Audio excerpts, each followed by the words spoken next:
Hi book friends, this is Kat. Welcome back to my channel.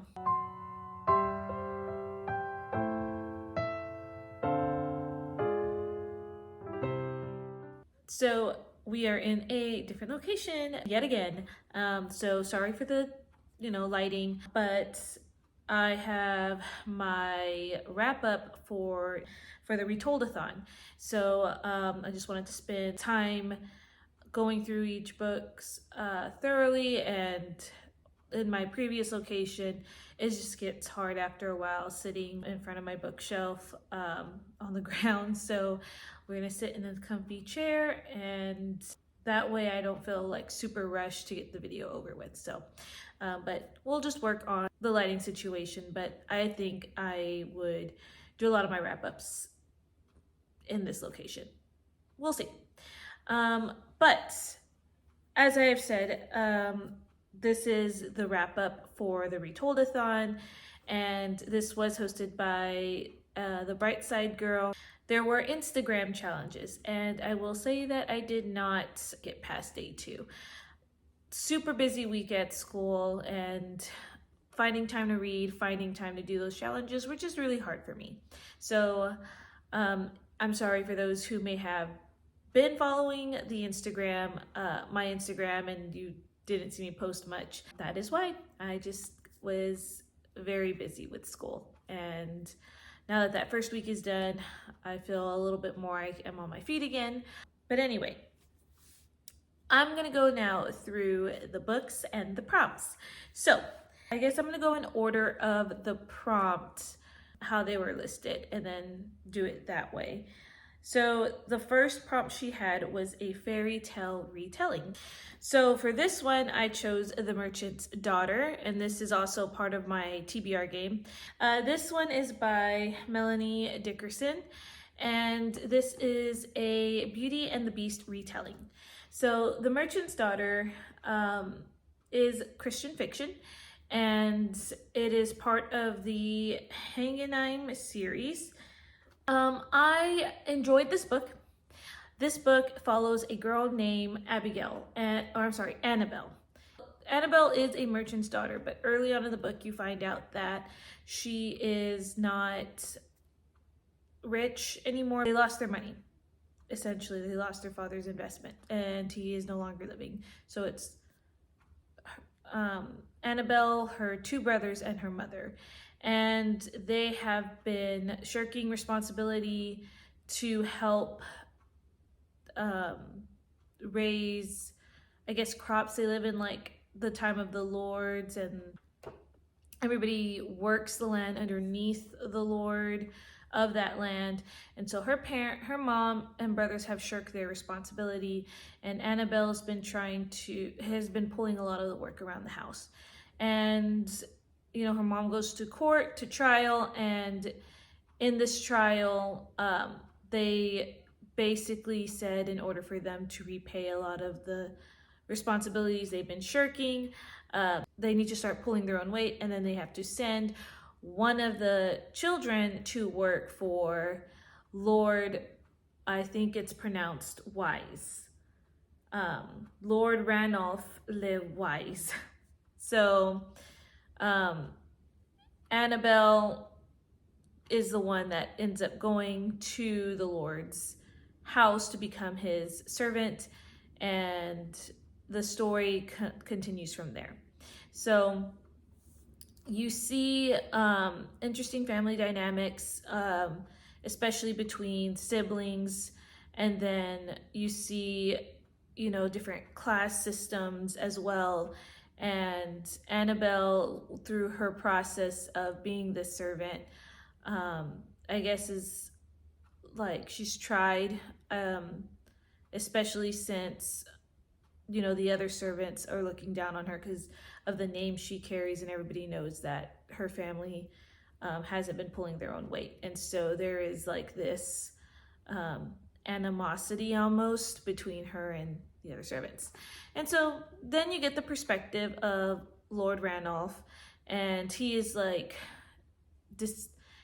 I guess kind of disfigured. He has this tragic backstory that unfolds throughout the book and you try to find like what happened, and as it's unfolding you start to really feel for the guy. So that's basically the story in a nutshell, and I found that I enjoyed the romance part, the mystery part. It definitely kept me going with how I wanted to find out what was going on within the book.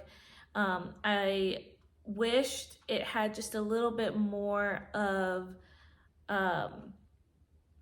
her relying on God. I mean, it had some parts where she was saying, help me God, help me God. But other than that, that was just kind of like a shortened prayer. And I guess I wanted to see more of that development with her relationship with God. Granted, I know like within the story, you kind of see a little bit of what she feels of God and how that kind of grows. But I guess I just wanted a little more.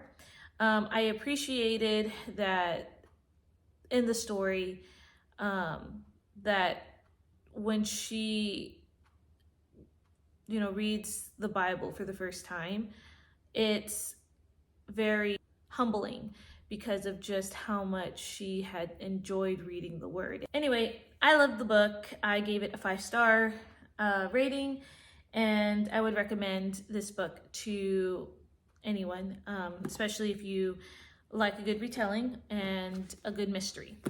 And when I say mystery, I don't mean like it's the main focus of the book, but it's just that it has that mysterious element to it. So, okay, so I'm going to skip the second prompt and go straight into the third one because this helps explain the second prompt as far as what I decided to do with the book. So the third prompt says, set in a castle. So I picked Bathsheba, Reluctant Beauty by Angela Hunt, and that's where I stopped. I actually stopped early on reading this book. I stopped on page 29, chapter 5, and I decided that I was not going to finish this book. Real quick, the story has two perspectives. You have Bathsheba's perspective and you have the prophet Nathan's perspective. So it starts off with Bathsheba getting ready to be wedded to Uriah, and her wedding details, it didn't go into much detail, but it did talk about, the getting ready for that marriage bed and everything. And then you hit the prophet Nathan's side of the story. And I did not appreciate his story as much because in his story, he is married. He does have kids, I believe, but there was a little more liberty that was taken in his story. And one of it being that he actually finds Bathsheba attractive. I know the point of the story was to, show how attractive Bathsheba was, but he more so starts to develop like thoughts about her. And later on, like there was a little tidbit in the story about when he is with his wife, when they decide to, be together, he doesn't find her attractive and he pictures another face when they're together. And that really bugged me reading about that. There is no indication in the Bible about that. And if you know the story of King David and Bathsheba and the prophet Nathan, when later on in actual scripture, when the prophet Nathan goes to King David and basically rebukes him for taking Bathsheba, who was his soldier's wife, and basically like lays with her and everything, he rebukes him. And I found that through this prophet in this fictional book, that would have been very hypocritical. And I didn't I just didn't like where the story was going with that. So I decided that I wasn't going to finish this book because of it. Now, going back to that second prompt, it says read a villain backstory. This is the third in the series, and this is Delilah Treacherous Beauty. And I also did not finish, and I'm deciding that I will not finish it. And the reason, again, had a lot to play with the Bathsheba book, so I'm already coming into this book apprehensive. And when I started to read it, it starts off with Delilah and her perspective, and then the other perspective you get from is Samson. So Delilah, her backstory is that her mother marries this man, and the man already has a son, and basically there's animosity already between the son and his stepmother and Delilah, and that is because the color of their skin. And so her mother is black, and she has dark skin as well. But there was this stigma that, you know, that because of their skin color, they were considered slaves. And the stepfather actually treated Delilah well and her mother well. It was the brother that viewed Delilah and his stepmother as slaves. It was an interesting dynamic there. And long story short, early on in this book, you see that Delilah is raped, and it was just very upsetting. And that was her story, and that's where I decided I wasn't going to continue on, just realizing where the story may go. I also read a little bit of Samson's side of the story, and I could have overlooked the small liberties that were taken with Samson, but it was just the fact it was Delilah's story that was starting to bug me.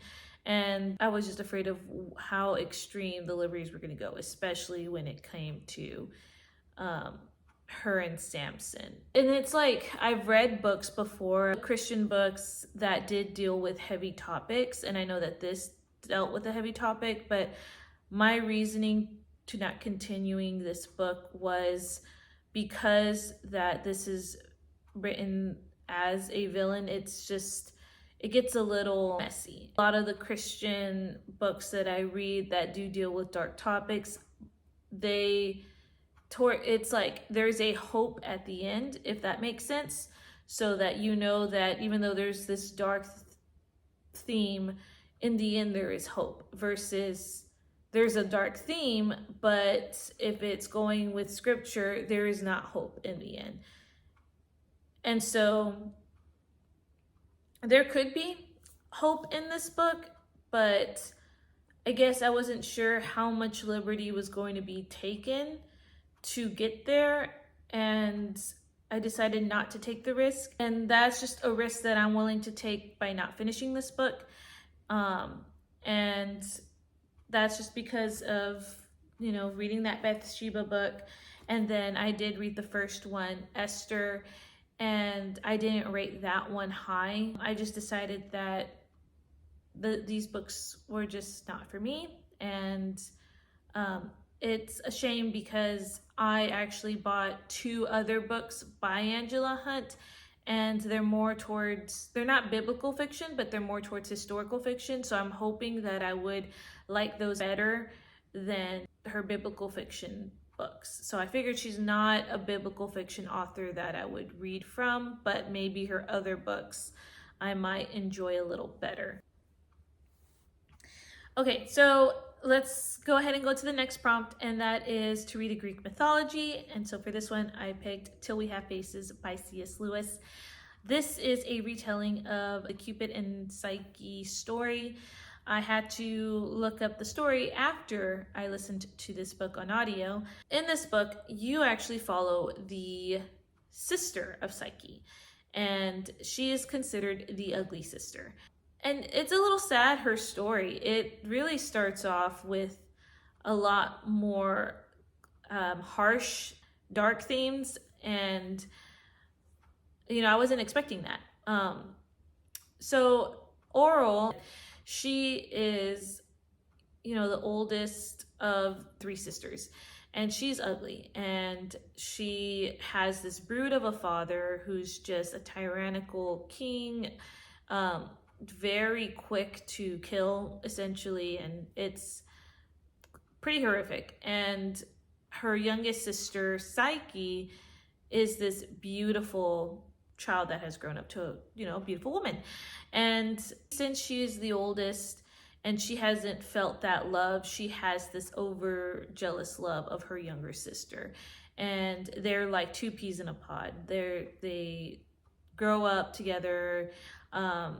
She takes care of her, and she's just like poured all this love into her to where it becomes very possessive. And then you have this other thing that's going on within the land where there is like this big drought, and there is like this goddess. She is essentially jealous of Psyche's beauty, and they would have to essentially sacrifice Psyche, or basically what that was, just tie her up to a tree in the sacred lands or something. And basically that's how they would be rid of the famine that they're in and the drought that they're in. And Oral is like, she doesn't want that.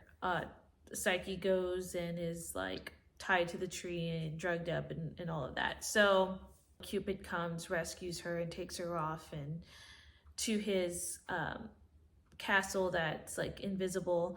And Psyche doesn't know how he looks like. She just knows he's like the god of the wind or something like that. And then the sister comes on this journey to go and find her. The gist of the story, right? And there's more depth to it.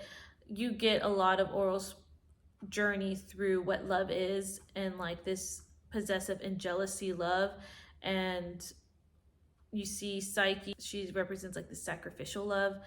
And so there's kind of those undertones there, like what true love really is. But then you get like the other spiritual side where it, you have like these Greek gods. And to me, when I was listening to like the rituals and all of that, I actually did not like that part. And in truth be told, I just zoned out on a couple of those because I wasn't really sure how that was going to play with the Christian undertones. I started to listen to it, and it just felt weird to me. It's just that C.S. Lewis has an interesting way of writing about Christian allegories and themes, and I appreciate the different ways he tries to do that. I'm not a fan of his science trilogy book set, Out of the Silent Planet series. For this one, I liked it better, but not as much as the Narnia series. And that's just because I did like seeing the difference between sacrificial love and what possessiveness was, and that jealousy love, and seeing Oral's like journey in a way. There were some moments where I could identify with her in terms of exploring what real love was. But just the little things, and they're like the false gods and some of the rituals, and just trying to make sense of like combining, Greek mythology and like Christian undertones. It was interesting. All right, so the last prompt I have is a Cinderella retelling. And this one I picked The Maid of Ballymaccool by Jennifer Dyball. I really liked this book, and I did read this with Irish accents in my mind, or just how I would perceive them to sound like, because this is set in Ireland. So you have Brianna. Brianna is the maid at this boarding house for girls, and that's Ballymaccool. Off the bat, you can tell that she has been treated more like a slave and she is just treated differently and horribly by the head mistress. And there is a like a mystery underneath the whole book as to why that is. And Brianna doesn't have any idea where she comes from because she's actually an orphan, and she only has like a family heirloom that she wears, and that is through a necklace, and that's all. Then you have another perspective, and this actually has like 3 different perspectives. And so, well, like majority, it's through 3 different perspectives, and one is Brianna, and the other one is Mr. Ray, Michael Ray, and he is an aristocratic, I guess. They have a different word for it here, but he is of upper class, and he gets sent to the boarding school because he has been charged by his father to look after his cousin Adeline, and she is causing trouble at the school, so he has to go over there and keep an eye on her. And then the third perspective that you get mostly from is the headmistress of the school, which is Maureen McGee. And you know that that's where you get most of the backstory from, is how she, came to the school, and basically like what are the things that are kind of like haunting her dreams at night, essentially. So not giving a lot away, but the romance here was very sweet. The mystery was very enticing. The history that does go in here, because it does bring up issues in the 1930s, I believe, of what was going on in Ireland at the time. Or I think it was previously the 1930s. I believe it was like the 1914 or something like that. So you get a little bit of Irish history, which I love, history in general. So you have a little bit of everything in this book.